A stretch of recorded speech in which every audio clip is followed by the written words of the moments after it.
आज हम नया टॉपिक पढ़ रहे हैं डेप्रिसिएशन। तो सबसे पहले ये जानना चाहेंगे कि डेप्रिसिएशन है क्या। तो डेप्रिसिएशन क्या है? किसी एसेट की वैल्यू में आई कमी को क्या बोलते हैं? डेप्रिसिएशन। डेप्रिसिएशन क्या है? Decrease in value of an asset. Reasons क्या होते हैं, कॉजेस क्या होते हैं, ये समझेंगे हम। क्या है कॉजेस? पहला कॉज है वियर एंड टीयर। आप जब अपने एसेट को यूज करेंगे तो उसकी वैल्यू क्या होगी? कम होगी। दूसरा होता है ऑब्सोलेंस। कभी कभी टेक्नोलॉजी अपग्रेड हो जाती है, लोगों का फैशन टेस्ट चेंज हो जाता है, तो उसके कारण भी हमारे एसेट की वैल्यू में कमी आ जाती है। ठीक है, पहले देखो डब्बे वाले फोन आते थे और अब कौन से फोन आ गए हैं? अब आप देखिए स्मार्टफोन आदमी यूज कर रहा है, तो अब जाहिर सी बात है उन फोन को बनाने वाली मशीनों की वैल्यू क्या हो जाएगी? कम हो जाएगी। तीसरा इफेक्ट ऑफ टाइम। अगर आप एसेट को ऐसे भी छोड़ दोगे तो भी क्या होता है? Due to pass of time उनकी वैल्यू क्या हो जाएगी? कम हो जाएगी।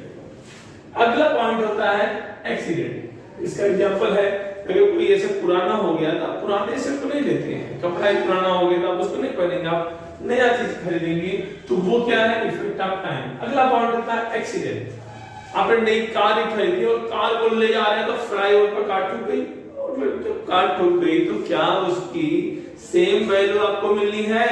नहीं ना। तो जब भी कोई एसेट का एक्सीडेंट होता है, मशीन चलते चलते बाइक एक्सीडेंट टूट गई, तो उसकी वैल्यू क्या होगी? कम होगी। तो these are the causes of depreciation. अब नेक्स्ट पॉइंट आता है ऑब्जेक्टिव्स ऑफ चार्जिंग डेट। तो ऑब्जेक्टिव्स क्या है? हमारे उद्देश्य क्या है? पहला उद्देश्य क्या है? आप मान जानते हो डेप्थ हमारा क्या है? एक्सपेंस। अगर हम डेप्थ नहीं दिखाएंगे तो क्या हमारा प्रॉफिट एंड लॉस अकाउंट सही प्रॉफिट शो करेगा? नहीं भाई, ये तो ज्यादा कम शो करेगा। एक्सपेंस नहीं दिखाओगे तो ऑब्वियसली प्रॉफिट क्या हो जाएगा? ज्यादा शो होगा। तो ये हमारा पहला उद्देश्य क्या है? To find out correct profit and loss. And another major objective to ascertain correct financial position.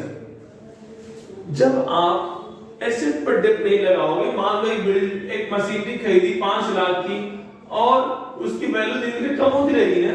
मान लो पहले साल 50,000 कम हो गई तो कितनी वैल्यू बची? 450। फिर 50 कम हो गई, कितना बचा? 4 लाख। तो धीरे धीरे उस मशीनरी की वैल्यू क्या हो रही है? कम हो रही है। लेकिन आप उसे किस प्राइस पर शो कर रहे हो? 5 लाख पे शो कर रहे हो। तो क्या आपका फाइनेंशियल पोजीशन सही शो होगा? नहीं। तो दूसरा ऑब्जेक्टिव क्या हो गया? To ascertain correct financial position. तीसरा होता है कॉम्प्लेन लीगल प्रोविजन। तो डेप्थ लगाना क्या है? कंपलसरी है। ये लीगल प्रोविजन है कि आपको अपने एसेट पर डेप्थ लगाना ही है। तो इस प्रोविजन को पूरा करने के लिए हमें क्या लगाना पड़ता है? Dep. And another point is to arrange fund for replacement. अगर आपको मशीनरी से नहीं पूरी जिंदगी चलती रहेगी, डेप्रिसिएबल है, तभी डेप्रिसिएशन लगाते हो आप। डेप्रिसिएशन लगा रहे हैं, क्यों लगा रहे हैं? क्योंकि उसकी वैल्यू धीरे धीरे क्या हो रही है? कम हो रही है। तो एक दिन ऐसा आएगा कि उस मशीनरी को हमें रिप्लेस करना पड़ेगा, तो उसके लिए फंड चाहिए। अचानक से इतना फंड कहां से आ जाएगा? तो जितना अमाउंट डेप्थ लगाते रहते हैं उतना अमाउंट का हर साल हम क्या करते रहते हैं? फंड अरेंज करते रहते हैं। इसके कारण भी डेप्थ लगाना जरूरी है। तो आते हैं टाइप्स ऑफ डेप्थ।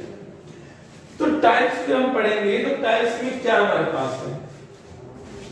तो टाइप्स में पहले चीज तो हमारे पास है डेप्थ के, आप समझ लो दूसरा इनको नाम भी बोल सकते हो डेप्थ। पहले क्या है? डेप्रिसिएशन। दूसरा क्या होता है? अमोर्टाइजेशन।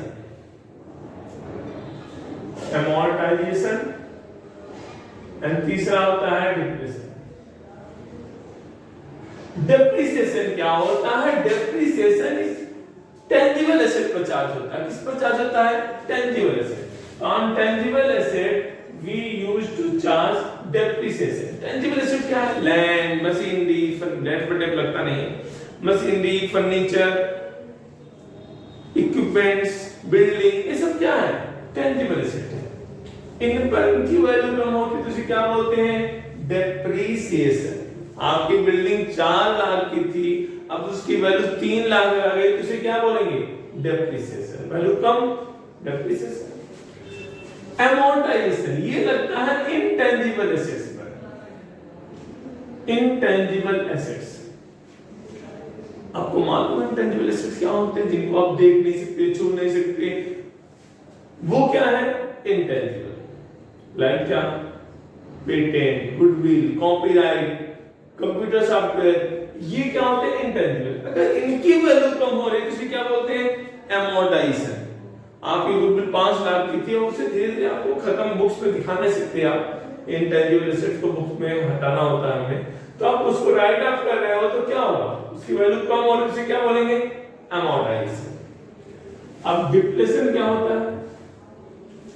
डिप्लेशन लगते हैं वेस्टिंग एसेट पर। जिन एसेट्स को यूज कर, जितना यूज करोगे उनकी वैल्यू उतनी ही कम होगी, इसे क्या बोलते हैं? डिप्लेशन।